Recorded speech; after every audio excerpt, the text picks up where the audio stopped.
C1. You are listening at FameTV.info. Over there, don't let him get away. South of the Huanyu country, at the hunting grounds, the petite figure was like a fox, nimbly shuttling back and forth in the hunting grounds that was shrouded in darkness, and behind her, there were three assassins dressed in black with swords in hand. They were closing in on her. As she ran, the lady muttered to herself in a low voice, "What the hell? Who did I offend? It would only be a matter of days before my life is in danger. Damned woman, don't run." Although they were assassins, and their martial skills were not low, they had underestimated the woman's qinggong. They had chased from the imperial city all the way to the hunting grounds, but they had not been able to catch up, escaping from the north side of the hunting grounds all the way to the south side of the hunting grounds. Seeing that she was about to escape from the killer's line of sight, the woman secretly smiled in delight. Ck, scolding in a low voice, the woman easily slapped him. However, her hand was suddenly held by him. In an instant, the woman felt a strong killing intent. It was much stronger than what she felt from the assassin. Instinctively, the woman exerted all her strength to free herself from the man's grasp. Then, he slightly bent his body as if he was trying to trip the man up with a sweep of his leg. "You're courting death."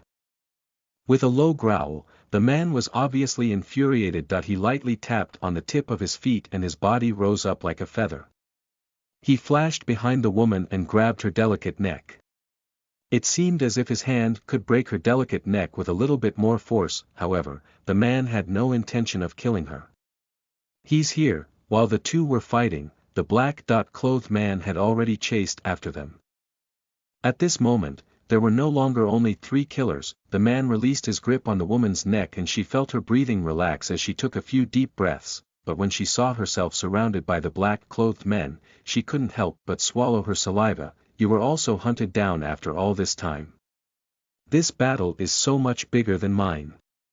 He couldn't help but mock her, causing the man to become impatient. "Shut up." The surrounding black-clothed men surrounded them.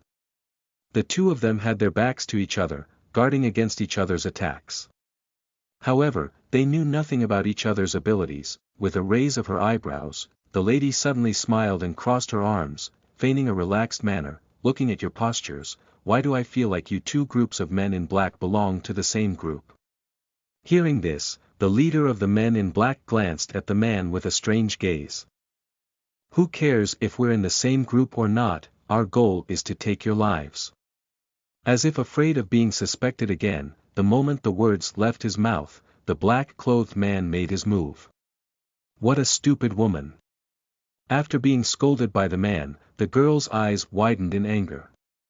She was just about to curse back, but just as she moved her lips, the man's figure disappeared from her sight, following which, all she saw was the black-clothed men falling to the ground one by one.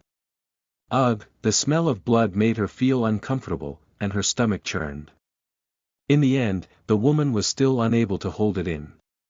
She turned around, supported herself by a tree, and began to vomit. "Haven't you seen the dead before? As for being so disgusted." The woman ignored the man's sarcastic words. He tilted his head and rolled his eyes. Turning around, he clasped his hands together. "I am unable to repay young master for saving my life, and I hope that we can never meet again. Goodbye." After speaking indifferently, he turned around and was about to leave. However, just as he took 2 steps, he was stopped by the man's hand. "Shouldn't you repay the debt of saving your life with your own body?" Hearing this, the woman took a deep breath to suppress her anger. He pursed his lips and smirked as he raised his head. "Young master is right, it's just that this little girl is too ugly. I'm afraid I'll dirty your eyes. To propose to you, this little girl is not worthy. Goodbye." After saying so, the woman smiled slyly as her petite body nimbly moved around the man. He thought that men would give up, but he didn't expect that he would be pestered. The pain in her scalp caused the woman to be unable to restrain herself from letting out a shrill cry. He turned around and cursed. "Are you sick?" A grown man, tugging at a woman's hair, with a brain like what? "Let go." Yi Zichen raised his eyebrows. The man didn't seem to understand what the girl meant. However, in general, he still understood. Did I let you go? She bit her lower lip, infuriating the woman. You won't let me go, right? You better not regret it. Suddenly, the woman smiled charmingly as she stood up and looked the man in the eye. His deep blue eyes were so clear that they seemed to captivate the soul, causing the man to be stunned for an instant. Since young master wishes me to repay you with my body, I will not suffer any loss since young master is so handsome. How about young master and I have a good relationship in this wilderness? At the same time as her seductive voice sounded, the woman's hands wrapped around the man's neck.